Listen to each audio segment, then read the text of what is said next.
All right, how's everybody doing? Let's see here. Let me get over here to the comments section. All right, can everybody hear the audio? Can you see the video? Does everything look good, sound good?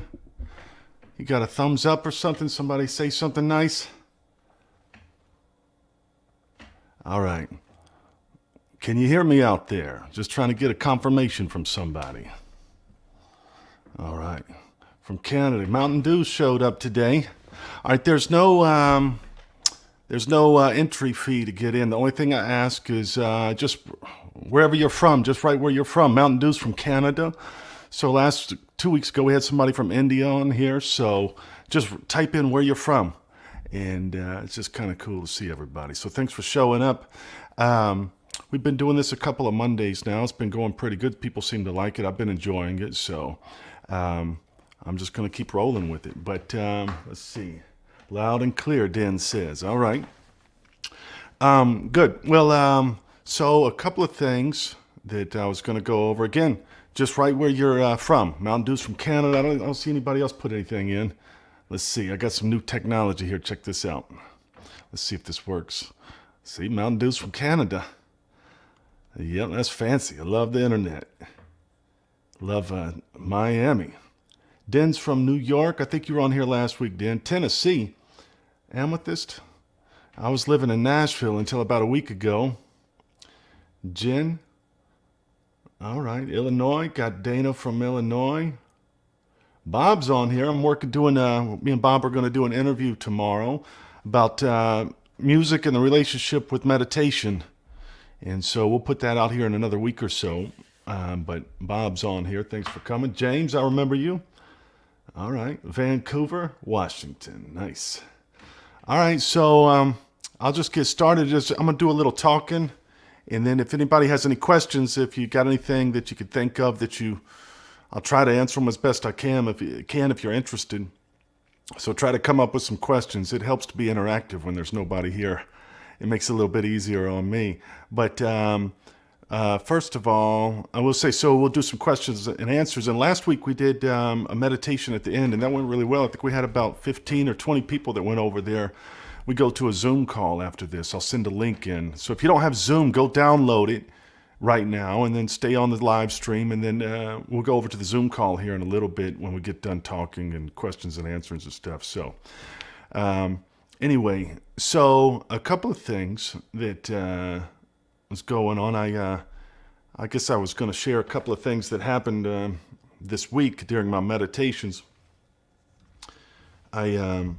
I've been thinking about getting a car for the past couple of weeks, and I drive a Lexus, and the name of my car, I named my car Alexis. But anyway, so I'd been thinking about getting a new car because I got a bunch of miles on mine. I drive mine everywhere, all over the place. But so I've been not meditating on it, but I just got done with the meditation for like an hour. And as soon as I got done, I went outside. But like I said, the past couple of weeks, I've been thinking about, I might go look at a car. I looked it up online a couple of times. But I went outside, and there was this guy in my neighborhood that I don't know too many people in this neighborhood. I live on this lake, and it's a lot of transient people.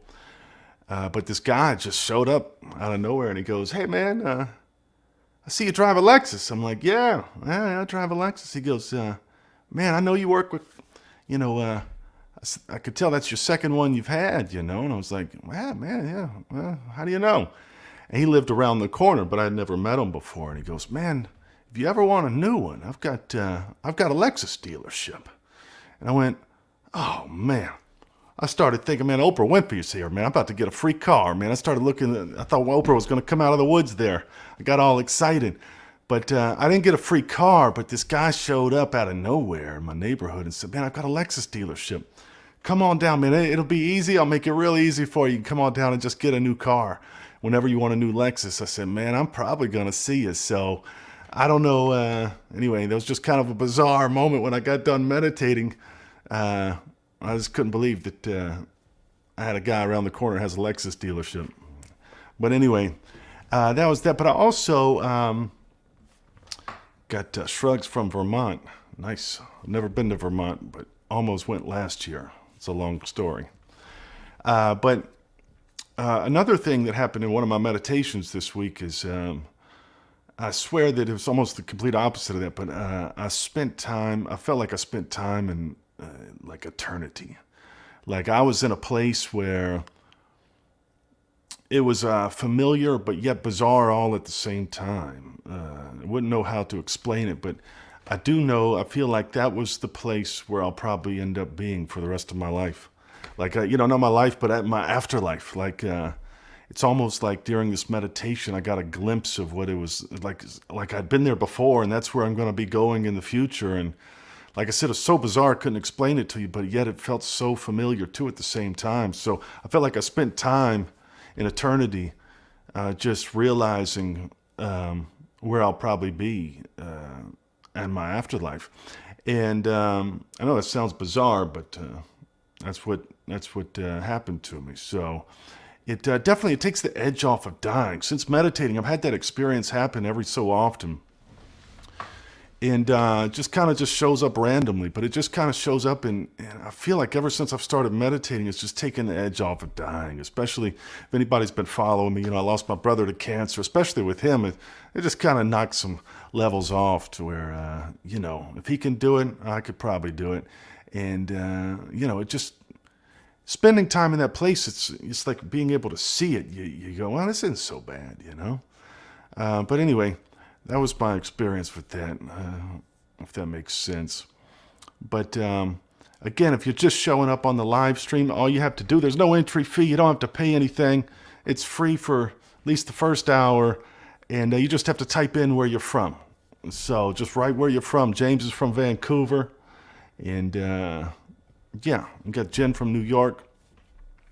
But there's a couple things I was going to talk about. And again, if you have any questions, be thinking of something. I'll be happy to try to answer them as best I can. I talked to a lot of people this week. Since doing some of these videos, I've had a lot of people reach out to me on like Facebook or Instagram or on YouTube. And I've even had a couple people find my phone number somehow or another, but that's all right. As long as I don't have to call the cops, it'll be all right. But so I talked to a good bit of people this week that are frustrated with meditation or meditating.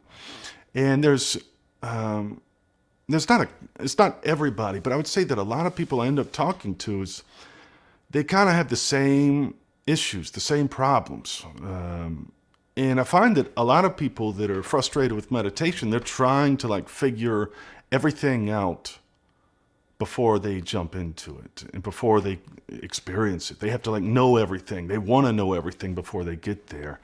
But I will say from my past experiences in my life, and I can relate this even to meditation, my experience with meditation is, I do real estate and also play music as well too. And both of those careers that I've had, playing music, when I was a kid, I'd sit there, practice all this stuff, and I practiced for years, really, because I started when I was 9. And so I was 10, 11, 12, 13, 14, practicing. And it's just dreaming of one day getting on stage.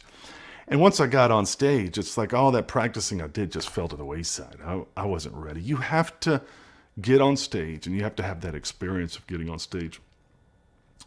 And that's the only way you're really going to learn. And that's how it was for me in real estate. In real estate, I remember I spent my first 3 months in real estate, not even in real estate, but I just was studying it because I was afraid that I was going to do it wrong. I was afraid that I was like going to, look like a fool or an idiot, or I wanted to do it right. I didn't want to look stupid. So I spent 3 months studying foreclosures. I thought I was going to be intelligent and go ahead and get ahead of the game. And so I've been doing real estate for about 7 or 8 years now. And I spent the first 3 months studying foreclosures.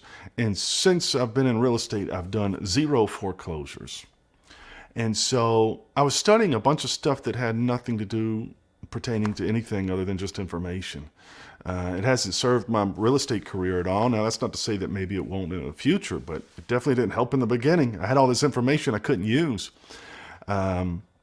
Just where I live, there's no foreclosures at all. There hasn't been. And if there were, there was very few, and a lot of people go after them. So anyway, I'm just trying to relate this to meditation. A lot of people get hung up on, trying to figure everything out before they can actually, they want to figure everything out before they can actually spend time letting go and connect with the meditation. Another thing that I found was when I was at one of Dr. Joe Dispenza's retreats. I remember I just started connecting with this meditation, and my body was shaking and convulsing. And I had these two women, this woman to the left and the right of me. And they were very analytical people. And one of them even told me she was a scientist, and very nice people. But she was very proud to, like, tell me about, kind of regurgitate the science back to me of what Dr. Joe was talking about, because she understood it, which was fine. But as we went through a meditation, they saw that I was convulsing and I was shaking, and so I started sharing my experience with them. And these women had just been jotting down notes for like hours. They had pages of notes. And so after we got through this meditation, they saw that I was connecting with it, that my body was shaking, and I told them, these experiences I was having. They got excited, and they wanted to say, man, how do I get there? How do I get there? And I said, at this time, this was brand new to me, but I told them, I said, I can't really tell you how to get there, but I guarantee you it's not in those notes.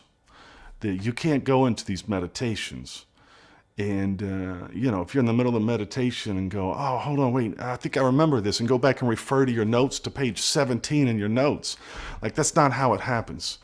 I mean, I'm not knocking anybody that takes notes or tries to have an understanding about meditation, but I do think that a lot of this information that people are getting out there is just really information to make it okay to be able to let go and sit there and live inside of the present moment and spend time meditating.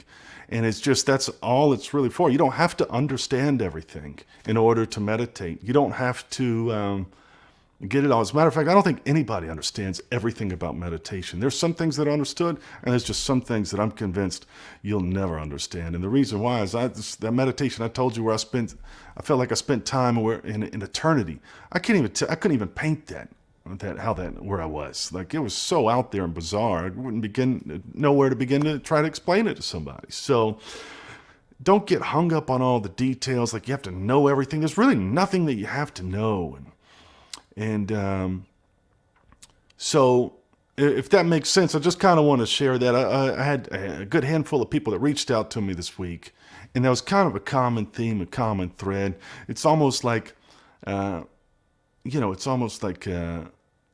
someone at a swimming pool. I may be getting off the reservation here too far, but it's almost like someone at a swimming pool that shows up to go swimming, but they're sitting in the deep end, just like looking at the water going, I need to know if that's 64 degrees inside of the water, otherwise I'm not getting in. And, meanwhile, there's people jumping in. Some days it's going to be cold, some days it's going to be hot. And that's how it is in meditation. Some days you get into a meditation and it's wild and crazy. Some days you get in and like nothing really happens. But you just got to be okay jumping in. You don't have to understand everything to get in. It's like I've said before, it's the same muscle in your brain that it takes to blink your eyes. The problem is it's hard to explain to somebody how to blink. You can't really have a step-by-step program on how to do that. But I will say, spending time in the present moment is what a lot of people use to use those terms. And me personally, I don't like those terms, the present moment, the things like that, letting go. And to me, when I first started meditating, I was like, man, what does that mean? Like, what does that really mean? Letting go of what? Like the present moment, I'm here right now. But when people refer to a lot of times what the present moment is, I've come to realize that for me, being in the present moment, that's when you can connect with the meditation. And the present moment, really, to me, as I was thinking about it earlier today, is when you think about things that have happened to you in your past, and when you think about things that have happened in the future. And I think most people spend their time all day just thinking about what's going to happen later on, what's going to happen tomorrow, next week, next year. And then you think about what happened last year, last week, yesterday. But what you have to do is you just have to start turning down the volume of what happened yesterday.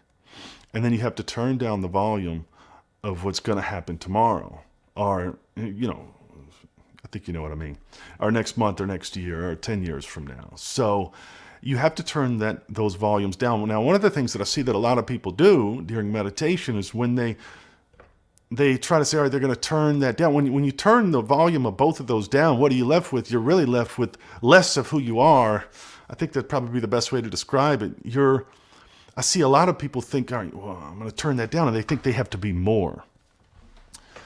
So they have to. Now they have to start. I'm not going to do that. I'm going to do something else, and I'm going to be more of something else. No, you dial the whole thing back. Like the what you're thinking about in the past and what you're thinking about in the future, dial it all down. So that means you're even starting to shut down too. I remember I heard this guy say, you have to give meditation 100%, and I don't think that means that. I don't think that means that you have to go in like with all your muscles clenched at one time to try to blink your eyes or to meditate. I think that it means that maybe going in 100% into these meditations is to really just 100% not do anything, if that makes sense. So, that's what to me is what being in the present moment is turning down the volume of what's happened in the past and focusing on those things, just dialing that down and dialing down the things that are, coming up in the future, but don't be more. Don't try to pile that on and go, well, I got to do more of something else. I see that people go, all right, now I got to get deep into my heart, and I gotta, since I'm turning it down over here, I got to turn it up somewhere else. Now you turn that down, and you're also turning yourself down, and you just kind of, this isn't as fancy of a word, but you just kind of start zoning out and just shutting it down. I always tell people when meditating, just, if you've got your eyes closed, which you should, or you have a mask on, I think of a black television screen, and you just want to keep turning the television screen off. Even though it's off, you're going to turn it off again. And then turn off another TV. You want to start shutting everything down. And then just sit there. And just be okay with sitting there. And this is where a lot of people have problems as well, too, is they start thinking, these thoughts are coming up. These thoughts are coming up, and they get aggravated and they get frustrated, which I understand that. I actually dealt with that this week. I had a meditation that I was getting frustrated in. I haven't gotten frustrated in a meditation in a long time now. I don't say that to brag. I'm just stating this. I normally just let it roll, but this one I was like wanted it to do something else, and it made it harder. It made it harder to stay there and meditate. I was ready to get out because it was aggravating. But meditation to me in some ways is, I was trying to think how to explain this without sounding too crazy, but meditation to me in some ways is kind of like, I was at the zoo a couple of months ago, and I just remember this like amazing aquarium that was there. And they had all these fish in there. And so I sat there and just looked at the aquarium. I was like, man, look at all these fish in here. Look at all these colors. This is amazing. I was actually in Cartagena, Colombia. And they just had all these wild, bizarre colors you've never seen before. Just all those, rainforest colors and stuff. So, but some of them were just juking and jiving and moving around and jolting around. You couldn't keep up with them, And then some of them were just sitting there just looking at you. And to me, I didn't think of it then, but I kind of thought about it looking back after talking to a lot of people, is that there's a lot of people, to me, that's a kind of an analogy of being in a meditation. There's a lot of people that go into a meditation and their thoughts, they get frustrated with their thoughts. But to me, that's like yelling at the aquarium to tell the fish to stop swimming in there. Like, it's not really going to happen. There's going to be some that are going to go swimming around. They're going to jolt around. You can't control those fish. They're going to do whatever they're going to do. And then some of them are just going to sit there and they're going to stare at you. And it's going to look weird. But, you just have to sit there and be okay with it. You can't control the fish inside of the aquarium. And so as long as you can sit there in front of that aquarium and just be fine with just enjoying the colors and going, hey, look at this. Some days the fish are going to be active, and some days they're not going to do anything, and just go, hey, well, this is what's happening today. And just observe it all. Don't try to engage and be controlling and try to control this fish to come over closer so you can get a better look at him. No, he's hiding over there in the corner. That's what's going on. So at some point, if you just stare there and just sit there and let go, then that fish will come out. So, but that's what a lot of people do, is they get frustrated with those thoughts inside of their, meditations and stuff. So It's an analogy that I felt like I could come up with that maybe could help some people, maybe not. I don't know, but yeah, just sit there, dial down the past, dial down the future, and then be less of who you are. Don't try to be more, deeper, and go deeper. This is not something you make out. You don't make this happen. This happens because you shut everything down, and then the movie gets played for you, and you just sit there and you watch it all happen. It doesn't have much to do with you. So you got to get over yourself and quit making this about you, and get rid of your preferences as well too. You can't have your preferences. I had a conversation with this woman. She's really nice. She might be on here. I'm not going to name her name, but she was really nice. But she was telling me, well, I just only like the walking meditations. I don't like the other ones. Well, it just is, I don't really think it matters which one you do, but you can't. She was calling me because she was frustrated with meditation. And so I told her one of the issues that she's got is she's trying to design the meditation. She's trying to make every single meditation happen the way that she wants it to happen. Well, this doesn't have anything to do with what you want. Meditation knows exactly what to do. It's been doing it way before you were here. So you just have to figure out how to plug up into it. And then sit back and watch the movie. And you don't have to understand what happens. I had a woman tell me one time, I saw an elephant in my meditation. I don't know what that means. And I said, I don't either. But you may not ever know what it means. It may not mean anything. It might have just been a random elephant. I don't know.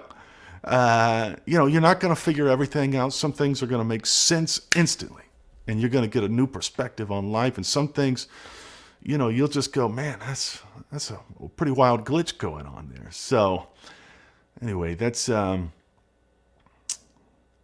some of my rants there. I don't know if that makes sense, but does anybody have any questions? I think I've been going on for a little while now.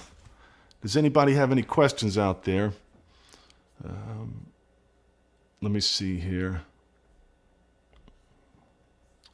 I know, James, you had some questions last time. Let's see here. I'm going to put this up on the screen. I think this is a question here. Let's see here. Hold on a minute. This is it. Said the Westerners shouldn't be meddling with Kundalini energy, for we don't know what we're getting ourselves into. Hey, I mean, maybe so. I don't know. But I appreciate the info. You're right. I don't know what I'm getting into, but I know this it is. It is benefiting my life better than it was before. So I'm not going to argue with you on what your yoga teacher told you, but that's just what my experience is. So Stephanie says, I'll get frustrated and start over. Hold on.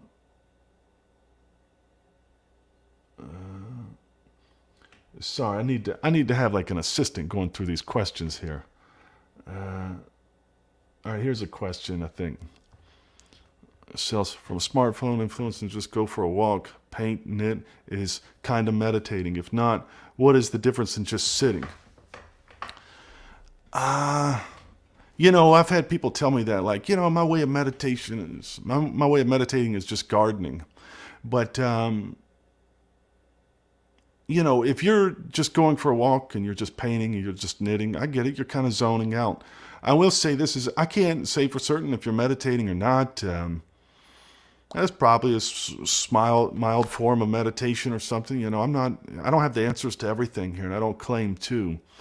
But I also think that people that have an interest in meditation also just, they're trying to find the easy way a lot of times to bypass just sitting there for an hour because it's frustrating. And I'll say this is, if you can't sit there for an hour, there's a reason why you can't sit there for an hour. And because it's not hard to do that. You can find a million reasons not to do it, but I could give you 10 million reasons why you should. And if you knew what was on the other side of that fence, then you would sit there in silence in the basement of your soul and figure out what it is that you're made of. And so I'm not speaking to you directly, but just I've met a lot of people that have said, I just kind of meditate when I'm gardening, and I meditate when I'm painting or whatever. Sure, yeah, I do the same thing. I go out there and I paint and I do stuff. But I do think that if you spend time in that silence and being able to let go and turn down the thinking of the past and turn down the thinking of the future and sit there in just total silence, give yourself a chance for doing that and really spend time trying to find that experience, because it is an incredible experience. If I had seen myself a year ago and seen myself now, then I would have said I lost my mind somewhere. But I know I'm a better person. Things have changed. All the good things have just been amplified. So I just recommend that you try sitting there. There's a reason why you're not going there. And it's probably because you know you're holding on to a bunch of crap that you don't want to see. And that's been my experience of talking to a lot of people. I'm not saying that's you specifically. I'm speaking in general. But it could be you. I don't know. Let's see. All right, here's this. I'm sorry, Verhone people. I know this is another question you were asking. Do I meditate every time at the same spot or sometimes in nature? I just meditate whenever I want to and wherever I want to. I don't get hung up on,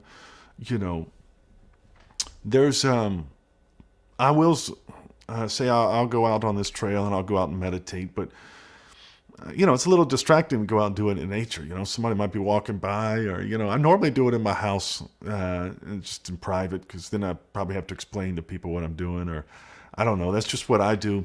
I have done it outside, but is that better? I think only if you enjoy being outside. But I know the main thing is it doesn't matter where you are. If you're sitting next to a waterfall, if you're sitting on your couch, if you can figure out how to connect with the meditation, it doesn't matter really where you are. That's the main important thing. You can spend hours by a waterfall, but that waterfall isn't going to put you in a meditative state. I mean, you could argue that it could. It just makes you feel good or something, but I'm talking about that true deep meditation that you're really making a connection with. But you're asking me if I meditate every time in the same spot. No. I'll change it up. Sometimes I'll pull over on the side of the road and meditate for a while. It just depends. So I don't think that's a big deal, but I do enjoy just kind of doing it on my couch. All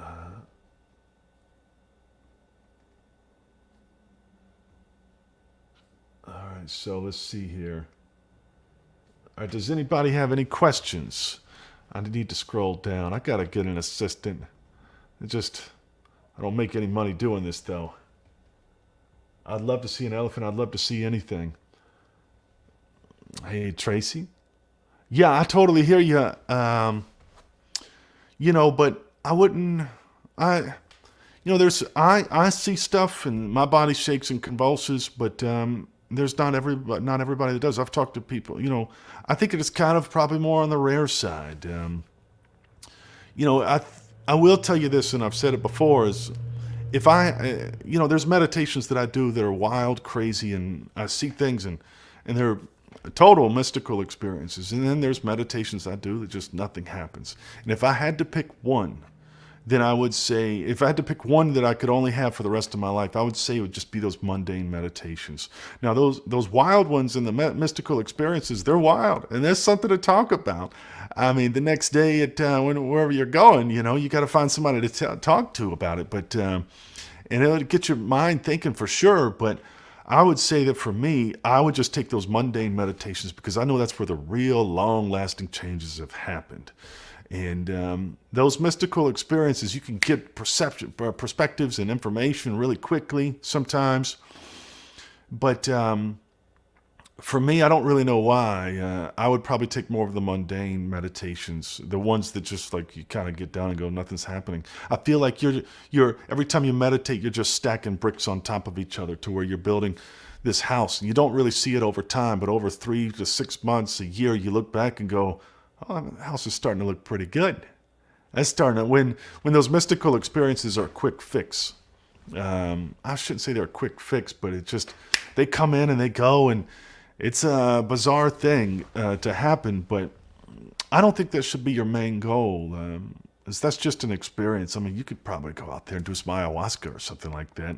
And I've never done that, so I can't relate it to meditation. I've never done any types of drugs, really.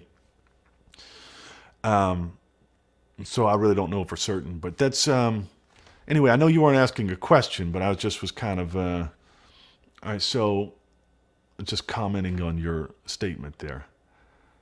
So, question, I'm doing the Dr. Joe meditations twice a day for over a month now. Looking forward to a new future is a challenge when wholeness is the first goal. Can you touch on this? Um, when wholeness is is the first goal. Um, I think that you have to. I'm trying to figure out the best. Looking forward to a new future is a challenge when wholeness is the first goal. So you're struggling trying to feel whole. Um, Here's what I do, and I don't think that there's one way to do anything, especially when it comes to meditation. Some people do this, some people do that, some people do breath work, and some people do ice baths, and some people meditate by waterfalls, and some people just meditate hanging upside down or whatever it is they do. But everybody kind of connects with it a little bit differently, or the people that do connect with it. So you have to there's not one way to do it. But for me, this is what I do: is I spend time before each meditation, and outside of the meditation, but specifically several minutes before each meditation, that I will sit there and start to daydream, with my eyes closed, that this is what's happening. If I'm going to manifest something, or, a new future, as you say, um, that, it's already happened, that I'm in it right now. Like, I'm daydreaming that right now I am in that new house, in the new car, with the new people around me, or the new money, or whatever it may be that you're looking for. And I spend time there, feeling that, and really trying to, I'll even jump around before doing that to try to create some energy. I don't always do that, but sometimes I do. I don't know if that works or not. I feel like that works for me. I'm kind of always tinkering with things to see what kind of works. But works one day doesn't always work the other day. I mean, some people ask me about meditations. Which meditation should I do? Like, that's going to be the answer to, their problems, or, connecting with the meditation. Like, they'll have an experience because they listen to that meditation. It's not the meditation, it is you. So, but to kind of answer your question, I will spend time up front just imagining and daydreaming that I am there, that whatever that I'm thinking about, and I am whole, and it's already happened, if that makes sense. But I'll do that for about 5 minutes. After that, I just let go, and I just let the meditation do its thing.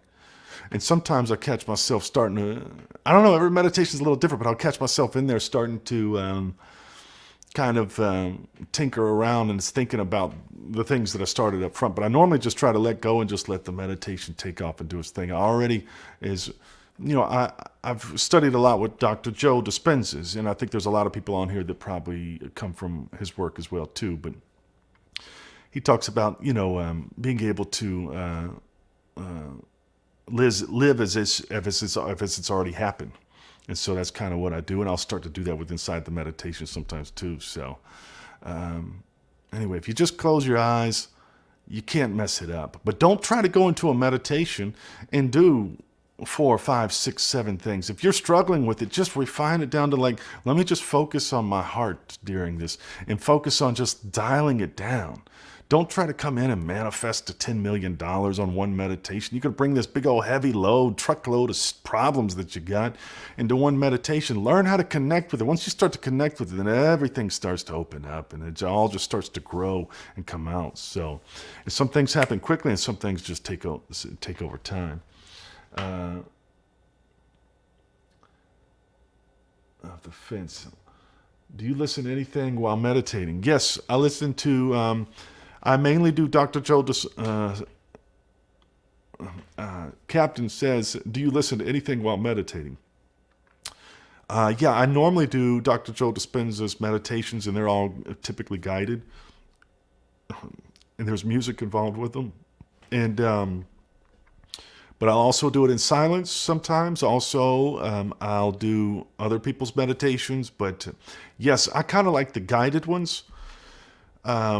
I like to have something there. I like to have something there, but it's not necessary that you have to. You can sit there in silence and do it. So, but that's what I do. All right. Good night. Well, listen. All right. Do you just try to go blank? I think Tracy's got another answer here. Question. You just try to go blank. Do you try to go blank and go with it? Are you asking, thinking of achieving something? Uh,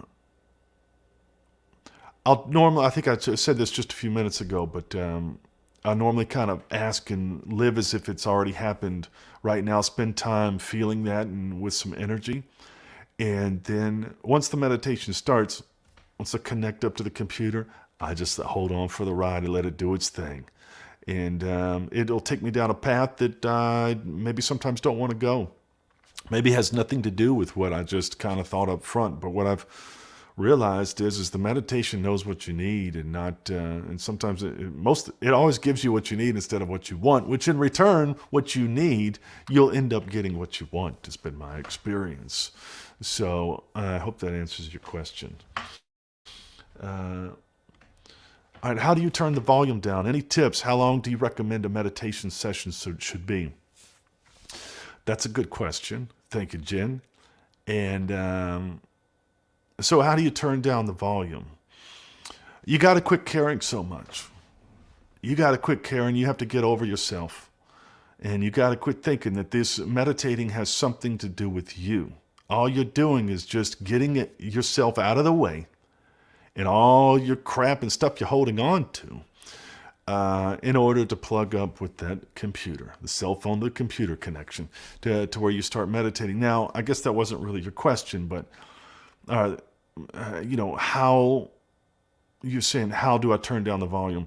So that's why there's different strategies out there. And I personally did, Dr. Joe talks about the breath work, and Wim Hof talks about breath work, and also doing ice baths, but also just sitting there and not caring so much. Just, quit caring about what happened in the past, and quit just, it is letting go, but you just kind of have to.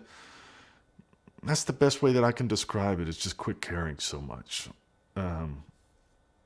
You're trying to make something happen that you don't have to make anything happen. That's the thing, is there's nothing to make happen.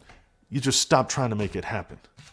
A lot of times that's what the issue is that I've found with people, is by turning the volume down. It's just stop trying to make it happen. Just let go. I'd said this before on another video, but one of the best descriptions that I've heard of what meditation is, and I don't know who said it, but I heard it somewhere, and somebody out there might know, but one of the best descriptions I heard was, meditating is like being on a boat, like a canoe, and you're going down a river, and you've got oars on it. You're out there rowing your boat, and that's your life. You're doing your life, just rowing around. The current's kind of pushing you around, but you go this way, and you go that way, but you get in the boat, and then you go down the river, and you just let go of the oars, and you just cross your arms, and you sit there. And you are 110% okay with wherever that boat goes. You don't sit there and go, no, before you've been trying to use those oars to control the current. Now you're going to let the current just take over. So there's not like an easy thing that I can tell you to do. That breath work is something that helps. The ice baths definitely helps for me. I don't do them all the time, but when I do, that definitely helps turn down the volume, if you want to look into that. But those are just strategies to help. But at the end of the day, it's you that has to jump off of the plane with the parachute on. No one's going to push you. Those things try to help get you there. They make it easier to let go of jumping out of the plane, but ultimately you have to be the one that goes, all right, here we go. So I get it is tough. Like I said, it's like trying to tell somebody how to blink. It's hard to think. I think people have written books and books on meditation, which is, describing how to blink. So I try to throw out all these things because I think people connect with different things, and some people get it with just these different kind of scenarios. So, all right, James says he got into the June Cancun week-long event. I'm so excited. All right, James. I'm assuming you're talking about Dr. Joe Dispenza's Cancun week-long event, but that's exciting. Yeah, that's you'll have a good time if you've never been. I will say that nobody has ever. I've been to 4 events. I hate to brag, but you could also say I'm crazy for doing it too. But I've been to 4 events, and so there's thousands of people at these things, and I've never met one person at the end of it that says it's too expensive or they didn't enjoy it. Now, I've met people a couple days into it that say, I don't know if I like this thing, but by the end of the week, so far I haven't found anybody at all that at some point, I think that's why it does a whole week, because at some point everybody gets it. And it's hard not to get, even if you don't try out there. You don't have to go to those events in order to meditate and receive the benefits from it. He just creates an environment that's kind of adds jet fuel to the meditations and makes it easier. He gives a lot of strategies with the breath work, and also just being around that many people meditating. Miss Tracy was talking about, how do you do it? I mean, it helps to get around 2,000 people to meditate. So if you find time, you could go do that. You could say it's expensive. Sure it is, but I guarantee you, no matter where you are financially, by the end of that week, you're not going to say it was expensive. So that's just what you're saying before you go to it. So, all right. Tracy said, very helpful. Thank you. What is an ice bath? Jen says, sorry, I just assume that myself, sometimes people know what I'm talking about. But an ice bath, there's a guy, Wim Hof, that was kind of famous for coming out over the past couple of years about teaching breath work and also teaching people how to do ice baths. Ice baths, basically, for me, when it pertains to meditation, if you have these thoughts of thinking of the past and thinking of the future, when you get into an ice bath, all you can think about is it's cold. Now, you're going to have to go on YouTube, find some more information. I'm not an expert with ice baths, but there's a lot of benefits from doing that. But for me, if you want to get to a place to where you can quiet your mind down, an ice bath will do that real fast.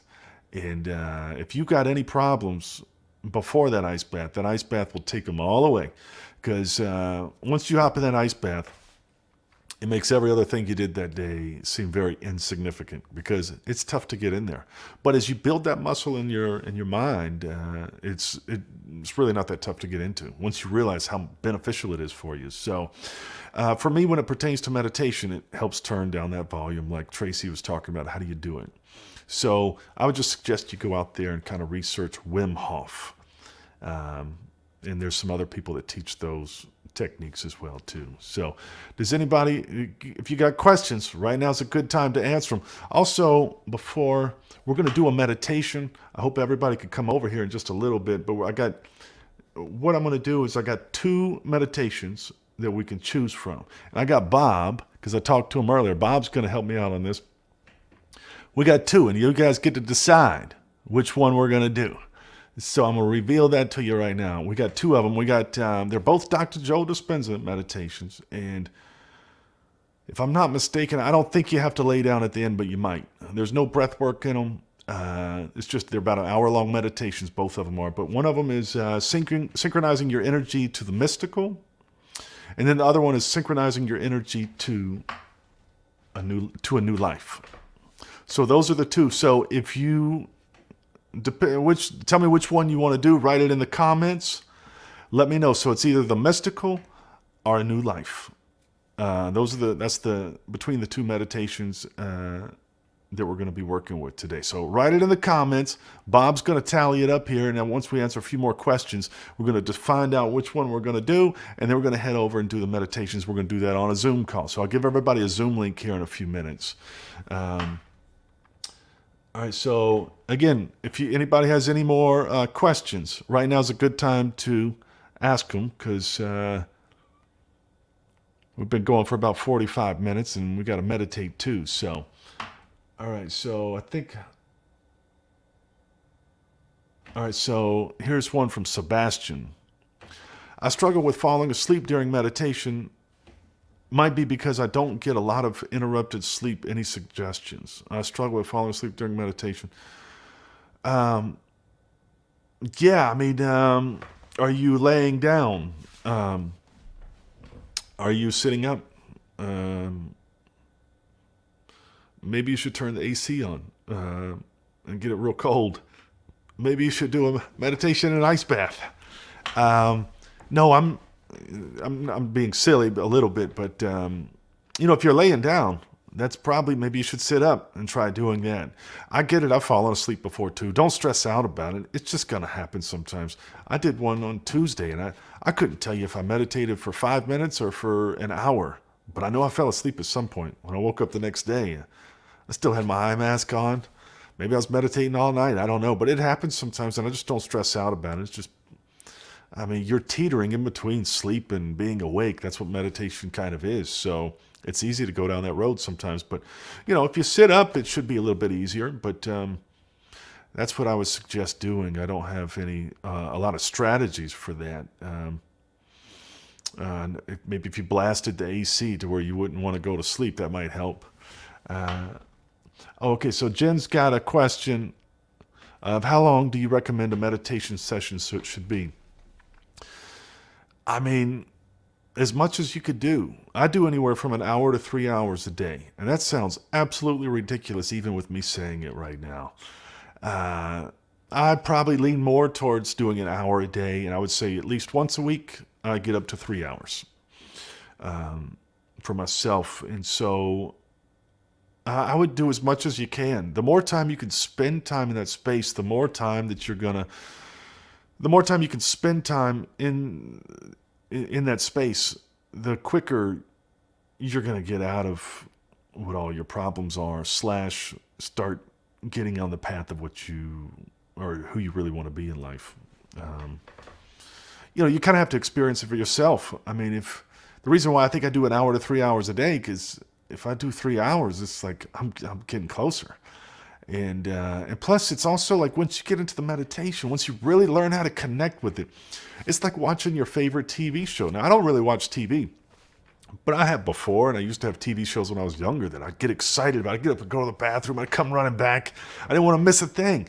That's what kind of, when you connect with the meditation, it's like there's nothing better. I mean, you let go of everything, you sit back, and the movie just is played, and you're just sitting there watching it. I mean, you don't have to do anything, and it's and so if I'm healing myself, if I'm going to a better place because of spending time there, well, I'm also enjoying doing it. I mean, it's not like I really get that bored. Now I did in the beginning, but I don't now. It's exciting every time I do it. I look forward to it. All right, let's see here. So yes, sir. So are you guys voting on the mystical or the new life? Write it in the comments. Bob's tallying it up. Once I get done answering these questions. All right, so the Iceman. All right, so here we go. Dana says, if we have to lay down for Zoom meditation, need to know in advance. I'll have to move rooms. Thanks.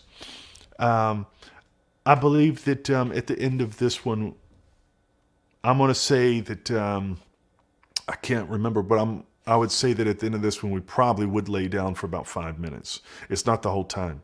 So if there's any laying down, it would be 5 minutes at the end of the meditation. So that's up to you. So, but it's definitely not the whole time if that does happen. So, but I just can't remember. I'm sorry. I'll try to remember next time to get that information. All right, Tracy says she's got to go. All right, let's see here. I noticed that when I meditate for at least 45 minutes, let me put this up here.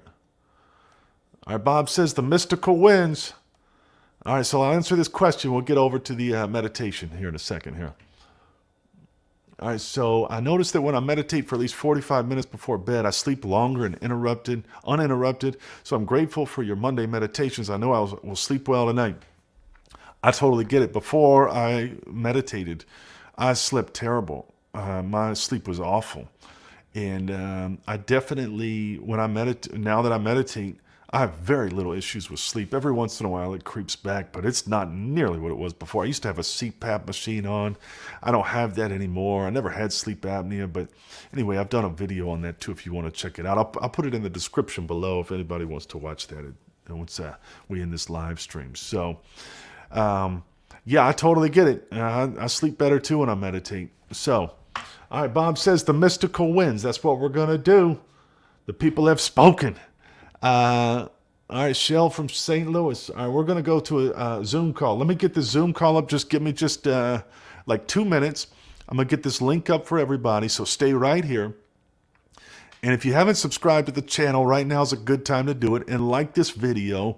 That way, if there might be some people that want to see it out there. Give me just a second. I'm going to get you a link. I'm going to put it in the comments. And then you click on that link, and then we'll come over to the Zoom call. But after I send the link and we shut this down, then we're going to start in give everybody about 5 minutes to use the restroom or whatever you got to do. So take about a 5-minute break, and we'll all meet back up in the Zoom call over there. So give me just a second to get the Zoom call together. It won't take but just a second. So let me see. Recording in progress.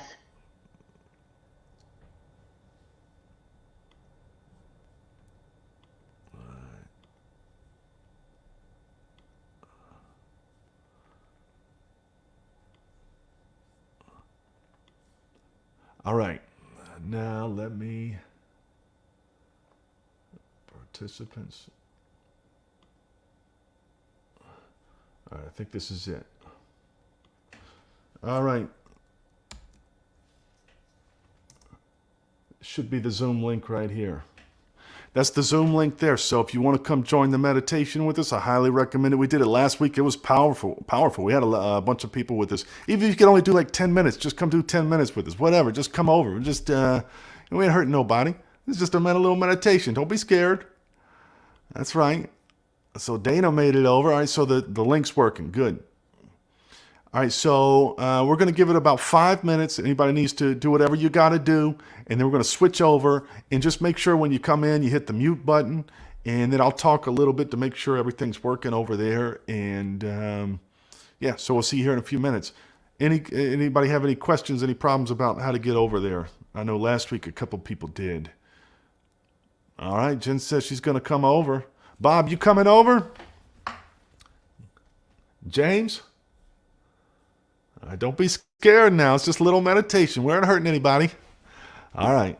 I'll see y'all over there in just a minute, all right?